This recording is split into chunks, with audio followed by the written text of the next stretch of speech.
everybody. Welcome to the I Am Here Now podcast.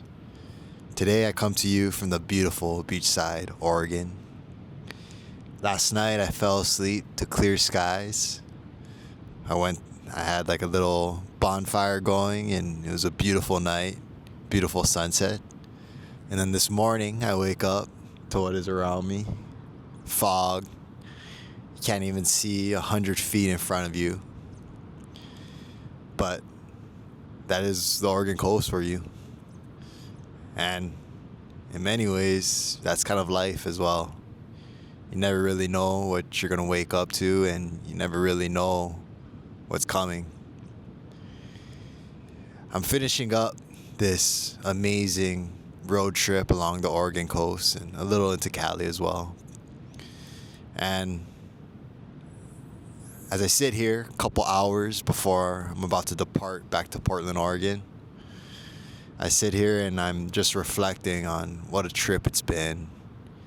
But mainly, I'm thinking about the lessons I learned. And here, I wrote some of those lessons that I took away. And the reason why I'm sharing them here today with you is maybe there's some lesson that you can take away from the lessons that I was able to take away from this awesome trip. And so I'm going to just go into it. Lessons learned from my 2025 road trip. Number one, some of the purest moments come when pushing into discomfort. For the most part, this whole trip was uncomfortable for me. I remember when I was kind of just first getting started, I was nervous. You know, I've done solo trips before, solo camping trips, but I've never did anything this long for over a night, really. I think the longest I've ever done was a night. And so knowing that I was going to be on a road trip, and at the time, in the beginning of the road trip, I had no idea how long I was going to go for, where I was even going to go. There was an idea that I might go all the way to Southern California if it made sense and the opportunity presented itself. I didn't really know how long I was going to be on the road for. And so this whole thing was very uncomfortable for me. You know, my family was worried. You know, I had to buy a taser, pepper spray, all that good stuff. Just to make them and myself feel safe, you know. And so, you know, going into it, I was nervous, but amidst the discomfort, amidst the uncertainty, I decided to just keep on going, one foot in front of the other. Kind of like walking through this fog, I just decided if I just keep on taking one step, I'll be able to see a little bit more in front of me. And so that's kind of what I did. And, you know, some of the best moments from this road trip came from that. Fishing in Eureka. Don't lose the rod, bro. Keep going. He's getting tired. Oh, there he is. Crap. There he is.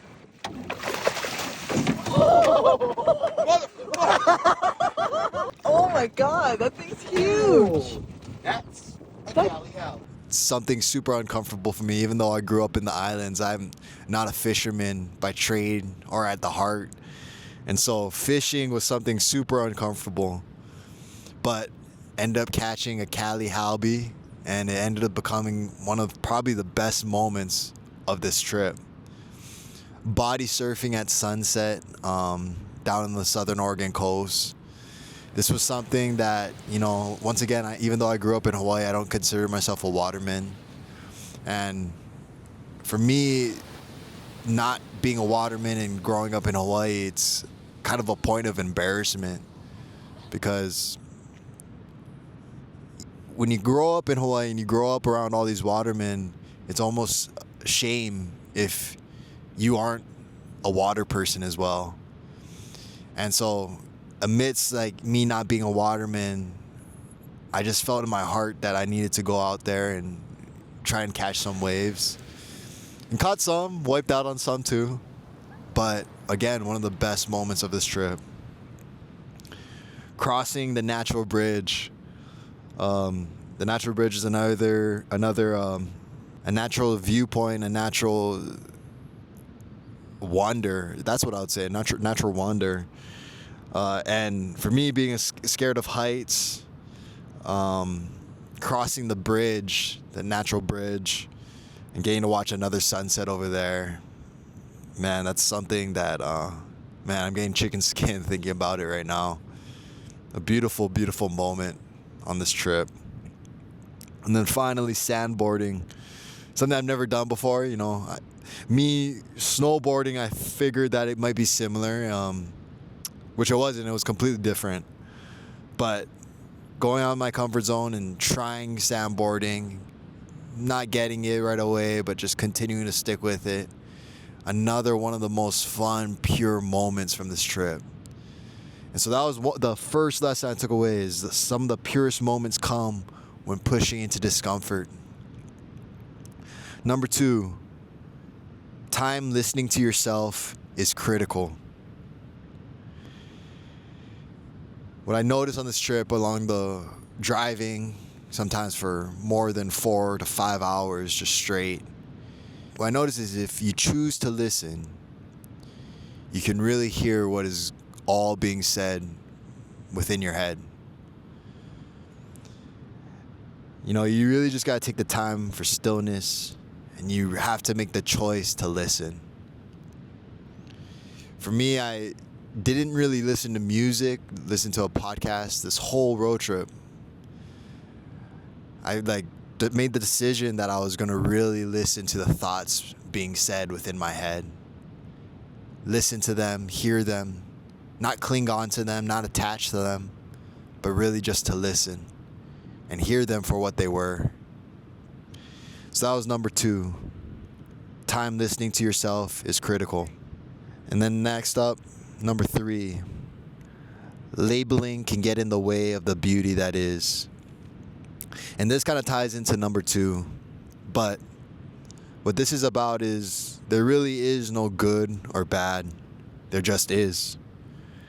And, you know, life is a collection of moments.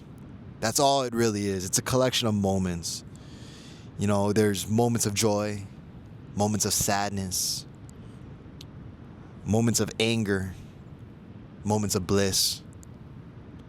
All are moments.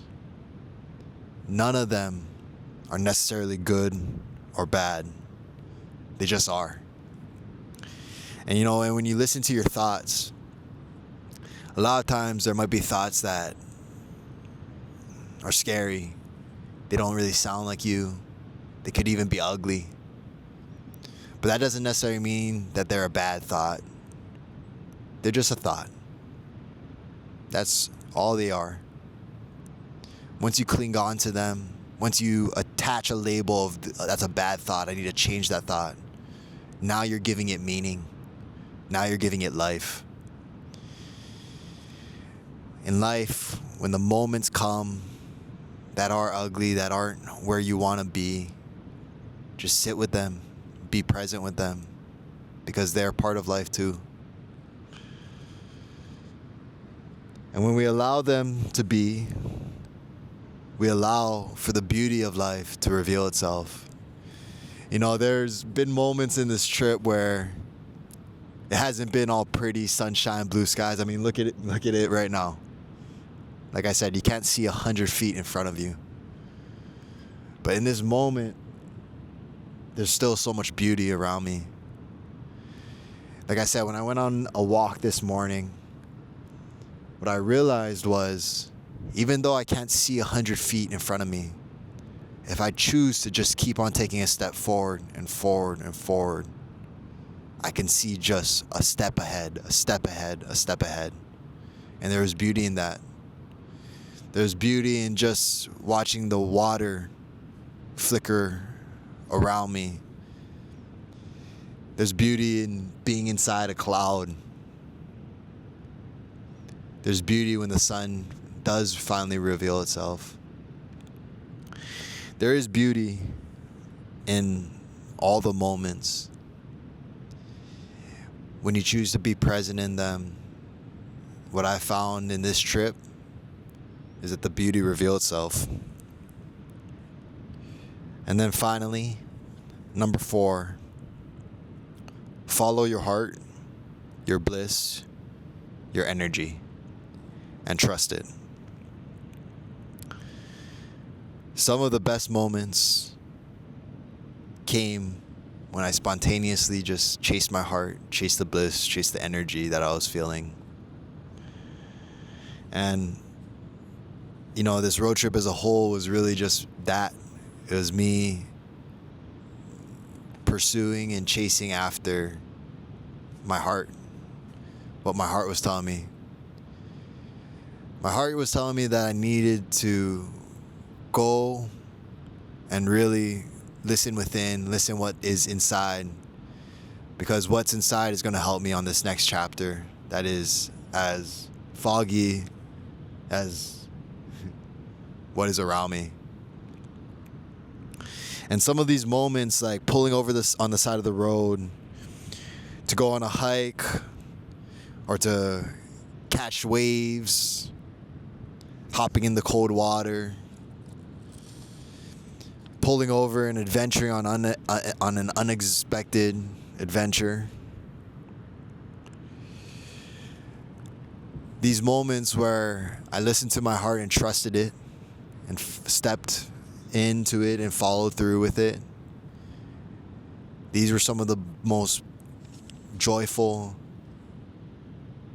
and blissful moments that I experienced. Now, those are some of the lessons I took away from this road trip, but really, these are lessons that I'm going to continue to try to apply when I move on from this road trip.